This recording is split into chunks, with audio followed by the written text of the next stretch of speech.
और जहाँ ये 6 हैं वहाँ विल पावर है, आत्मशक्ति है।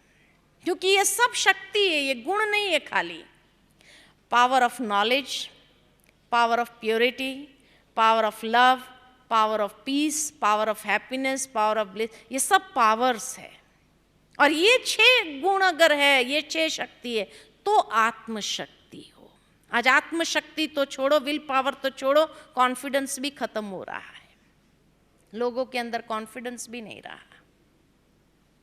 दूसरे शब्द में कहे तो ये 7 गुण, ये हमारा स्वधर्म है, गुण धर्म है। दूसरे शब्द में कहे तो ये 7 गुण यही आत्मा की बैटरी है। लेकिन आज के युग में ये बैटरी कंप्लीटली डिस्चार्ज्ड है, अब उसको चार्ज करना है। तो कैसे चार्ज करेंगे, है ना? तो इसीलिए भगवान ने अर्जुन को कहा कि ये स्वधर्म को जीवन के अंदर ले आओ और उसके आधार पर युद्ध करो।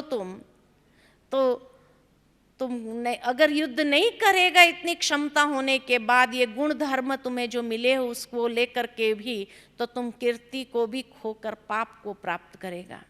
कई लोग पूछते हैं आज की दुनिया के अंदर इज इट पॉसिबल कि हम ये 7 गुण धर्म के आधार पर जीवन जी सके? Why not? जितने भी महान हस्तियां हो गई दुनिया के अंदर, उनके जीवन का महानता का आधार ही क्या था? ज्ञान था, हर एक के पास विजडम था, पवित्रता थी, प्रेम था, शांति थी, सुख था, आनंद था और शक्ति थी, विल पावर था इनके पास। इनकी बैटरी फुल चार्ज थी।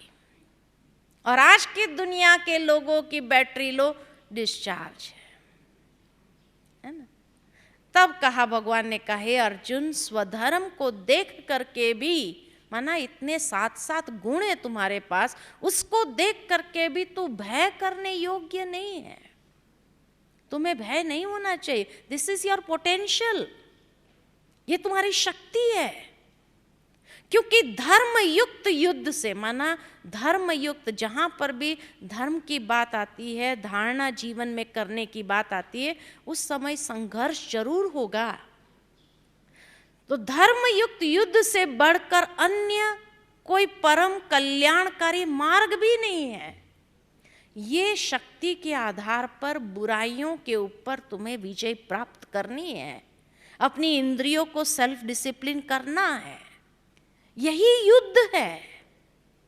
तो ये युद्ध हमारे जीवन के अंदर है। और अगर ये युद्ध नहीं करेगा और उसके अधीन हो जाएगा, तो स्वधर्म को भी खो देगा और कीर्ति को भी खो देगा और पाप को प्राप्त करेगा। अगर ये 7 गुणों को छोड़ दिया तुमने जीवन के अंदर से, तो रहा ही क्या? फिर पाप ही पाप करने लगेंगे। काम, क्रोध, लोभ, मोह, अहंकार, ये टेक ओवर कर लेंगे और ये टेक ओवर कर लेंगे, तो तुम्हारा जीवन क्या होगा? पाप को प्राप्त करेगा। यानी आत्मिक संपत्ति ही स्थिर संपत्ति है, ये ज्ञान योग सांख्य सिद्धांत अनुसार है। ये भगवान ने उसको बताया कि तुम्हारे पास इतनी पोटेंशियल है, इसलिए डोंट बी अफ्रेड, तुम्हें भय करने की ज़रूरत नहीं है। और यही आज की दुनिया के अंदर भी जो डिप्रेशन में लोग चले गए हैं, उसको यही रियलाइजेशन देना है कि उनके पास कौन सी शक्ति है, क्षमता है, और उसको जागृत कैसे करना है। और उसके आधार पर कर्मयोग बताया, कर्म का आधार और विशेषताएं बताई कि इस कर्म, यानी इस कर्म माना ये स्वधर्म पर किया गया कर्म, स्वधर्म के आधार पर किया गया कर्म, यानी ज्ञान के आधार से, प्रेम के आधार से, शांति के आधार से जो भी तुम कर्म करेगा, वो तुझे कर्मों के बंधन में नहीं बांधेगा और कर्मों के बंधन से तुम छूट जाएगा। कर्म का बंधन कब बनता है? जब अवगुणों के वश हो जाते हैं, तब बंधन बनता है। काम, क्रोध, लोभ, मोह, अहंकार, ईर्ष्या, द्वेष, छल, कपट, आलस, भय, स्वार्थ हाँ, ये सब बातें जो है ये कर्म का बंधन बांधता है। स्वधर्म जो है उसके आधार पर तो जो कर्म करेगा वो बंधन नहीं बांधेगा, छूट जाएगा उस बंधन से भी। फिर कहा कि ये स्वधर्म के आधार पर किया गया कर्म जो है इसमें बीज का नाश नहीं होता है। वो इतना पावरफुल कर्म है कि उसमें बीज का नाश नहीं होता है और प्रकृति के पास भी कोई उपाय नहीं उसको नष्ट करने का। और इस कर्म से, ये स्वधर्म के आधार पर जो किए गए कर्म है, इस कर्म से संपादित धर्म जन्म मृत्यु रूपी महान भय से भी उद्धार कर देगा। मनुष्य जीवन में सबसे बड़ा भय कौन सा होता है? मृत्यु का भय, है ना। तो उस भय से भी तुम्हारा उद्धार कर देगा, तुम्हें उससे भी फ्री कर देगा। लेकिन इसमें सिर्फ निश्चयात्मक बुद्धि से कर्म करना होता है। कॉन्फिडेंस हो, फेथ हो, और फेथ के साथ ये स्वधर्म के आधार पर कर्म करो। ये नहीं कि पता नहीं मैंने शांति से कर्म किया तो लोग मेरा एडवांटेज लेंगे, मैंने इस रीति से प्रेम से ये बात कही तो लोग मेरी बात सुनेंगे नहीं। इसमें डाउट्स नहीं होना चाहिए। निश्चयात्मक बुद्धि से कर्म करो तो विजयी तुम्हारी है। तो कर्म कैसे करना है ये भी भगवान बताते हैं। और फिर भगवान कहते कर्म करने पर तेरा अधिकार है, फल में नहीं। माना फल की अपेक्षा लेकर कर्म नहीं करो, लेकिन फल तो क्या है, एक परछाई के समान है, पीछे पीछे आती रहेगी। तुम कर्म करते जा स्वधर्म के आधार पर, होगा नहीं होगा ये डाउट्स नहीं क्रिएट करो। कर्म पर तेरा अधिकार है, फल तो अपने आप पीछे आना ही है। लेकिन इसमें दो बातों से बहुत ध्यान रखना है। आसक्ति और संग दोष, ये हमारे गुण डगमगा क्यों जाते हैं, हमारा कॉन्फिडेंस डगमगा क्यों जाता है, विल पावर हमारा टूटता क्यों है जब संग दोष में आ जाते हैं। किसी ने बातें ऐसी डिमोटिवेट करने वाली कह दी, संग ही ऐसा है डिमोटिवेट करने वाला।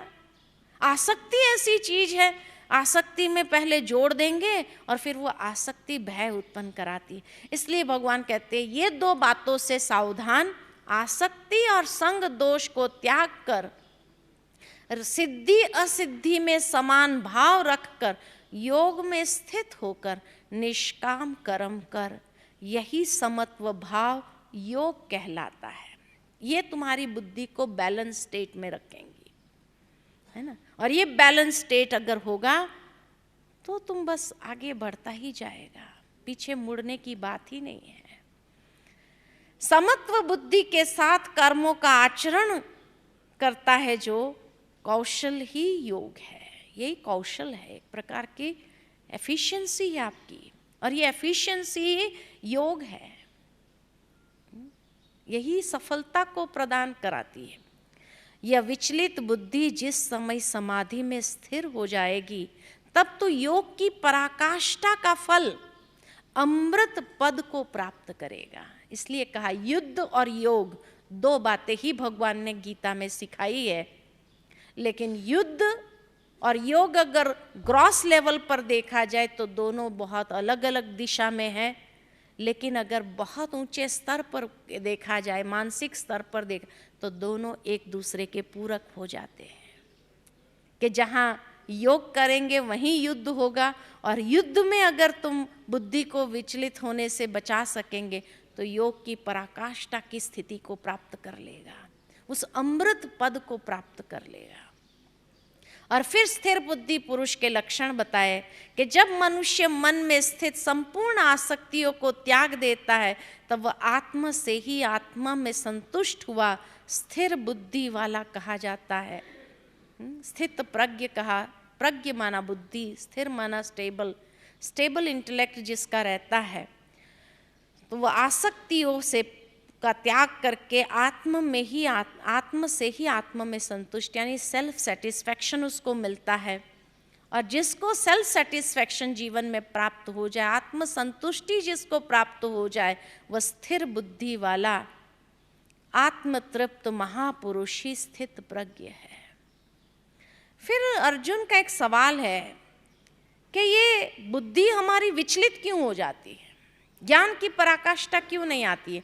तो भगवान बताते हैं बहुत सुंदर कि विषयों का चिंतन करने वाला पुरुष, विषय माना विषय विकार, विषयों का चिंतन करने वाला पुरुष विषयों में आसक्त हो जाता है, उसके वश हो जाता है। आसक्ति से कामना उत्पन्न होती है, डिजायर्स अंदर में क्रिएट होती है आसक्ति से। और फिर अगर डिजायर्स में पूर्ति नहीं हुई, कामना पूर्ति में व्यवधान आया, तो क्रोध उत्पन्न होता है। और क्रोध से फिर क्या होता है, अविवेक, यानी वो ज्ञान समाप्त हो जाता, विवेक आध्यात्मिक विजडम जो है वो समाप्त हो जाती है। अविवेक से स्मरण शक्ति भ्रमित हो जाती है, मेमोरी पावर इफेक्ट हो जाती है। और स्मरण शक्ति भ्रमित हो गई तो स्मृति भ्रमित होने से योग परायण बुद्धि नष्ट हो जाती है, इसलिए कंसंट्रेशन नहीं होता है, कंसंट्रेशन ऑफ माइंड खत्म हो जाता है। अतः निष्काम कर्म योग को बुद्धि योग कहा जाता है। इसलिए कर्म तुम करो और उसमें अगर स्वधर्म के आधार पर कर्म करो तो तुम्हारी बुद्धि को कंसंट्रेशन सहज मिल जाएगा, सहज हो जाएगा, योग अच्छी तरह से हो जाएगा। लेकिन अगर कर्म के अंदर स्वधर्म के आधार पर कर्म नहीं है तो बुद्धि भ्रमित हो जाती है, विषय विकारों का चिंतन करने लग जाता है और फिर वो मार्ग के ऊपर वो चलने लगता है। और इस दूसरे अध्याय के अंत में भगवान ने बहुत अच्छी बात कही है कि योग साधना रहित पुरुष के अंतकरण में निष्काम कर्म युक्त बुद्धि नहीं होती है, उसके अंतकरण में भाव नहीं होता है और भाव रहित पुरुष को शांति नहीं मिलती है। भाव चाहिए योग करने के लिए, मन को ईश्वर में एकाग्र करने के लिए भाव जरूरी है। भाव रहित पुरुष को शांति नहीं मिलती है, अशांत पुरुष को सुख अर्थात शाश्वत सनातन की प्राप्ति नहीं होती है। अर्थात योग माना स्वयं को सुसंस्कृत करने का विज्ञान है, it's the science of self disciplining. योग माना स्वयं को सुसंस्कृत करने का विज्ञान है। परेशान मन वाला व्यक्ति खुश नहीं रह सकता है। अपनी आत्म उन्नति के प्रति उदासीन रहने वाला व्यक्ति वास्तव में अपने ही विनाश के मार्ग पर आगे बढ़ता है। इसीलिए आत्म उन्नति जितनी व्यक्ति की होती है, स्वधर्म के आधार पर जब कर्म करता है तो बुद्धि योग, कंसंट्रेशन ऑफ माइंड भी बहुत अच्छी तरह से रहता है। तीसरे अध्याय में कुछ सवाल अर्जुन के हैं जो हमारे मन के अंदर भी है, इसीलिए कहा ये वर्तमान समय की ही एक सारी बात है। अर्जुन का सवाल है, ज्ञान योग श्रेष्ठ है या कर्म योग श्रेष्ठ है? ये हमारा भी सवाल आता है मन के अंदर कि भाई ज्ञान योग करना चाहिए, कर्म योग करना चाहिए, दोनों बात भगवान कह रहे हैं। भगवान ने बहुत अच्छा उसका उत्तर दिया।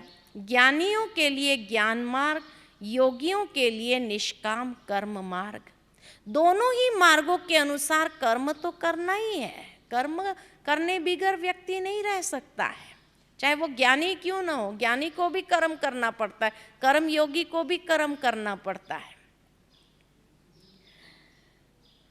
कर्म अनिवार्य है। सभी पुरुष प्रकृति से उत्पन्न हुए गुणों द्वारा विवश होकर कर्म करते। प्रकृति के गुण कौन से? यानी हमारे अंदर की प्रकृति के गुण सात्विक, राजसिक और तामसिक। ये प्रकृति जिसकी जैसा स्वभाव होता है, जिसकी जैसी प्रकृति होती है, वैसे ही वो कर्म करता है। किसी की सात्विक प्रकृति होती है तो वो सात्विक कर्म करता है, किसी की तामसिक प्रकृति होती है तो वो तामसिक कर्म करता है। तो सभी मनुष्य प्रकृति से उत्पन्न हुए गुणों द्वारा विवश होकर कर्म करता है। जो पुरुष मन से इंद्रियों को वश में करके, जब मन से सर्वथा अनासक्त होकर कर्मेंद्रिय से कर्म योग का आचरण करता है तथा अपने शरीर निर्वाह अर्थ कर्म करते हुए आध्यात्मिक पुरुषार्थ में उन्नति करता है, वही श्रेष्ठ है, चाहे वो ज्ञानी हो चाहे कर्मयोगी हो। लेकिन जहाँ आध्यात्मिक पुरुषार्थ में कर्म भी अच्छे हो और आध्यात्मिक पुरुषार्थ में उन्नति करता है, वही श्रेष्ठ है ना। तो कितना सुंदर और सटीक जवाब भगवान देते हैं। और फिर यहाँ तीसरे अध्याय में एक और बहुत सुंदर बात कही, यज्ञ की प्रक्रिया ही कर्म है। अब लोग समझते हैं वो यज्ञ करना चाहिए, हाँ, घी जौ तिल स्वाहा करना चाहिए, इसलिए वो यज्ञ करने लगते हैं। लेकिन भगवान कहते यज्ञ की प्रक्रिया ही कर्म है, जिससे यज्ञ पूर्ण हो। इसके अतिरिक्त जो कुछ भी करते हैं वो बंधन है। तो वो यज्ञ माना क्या?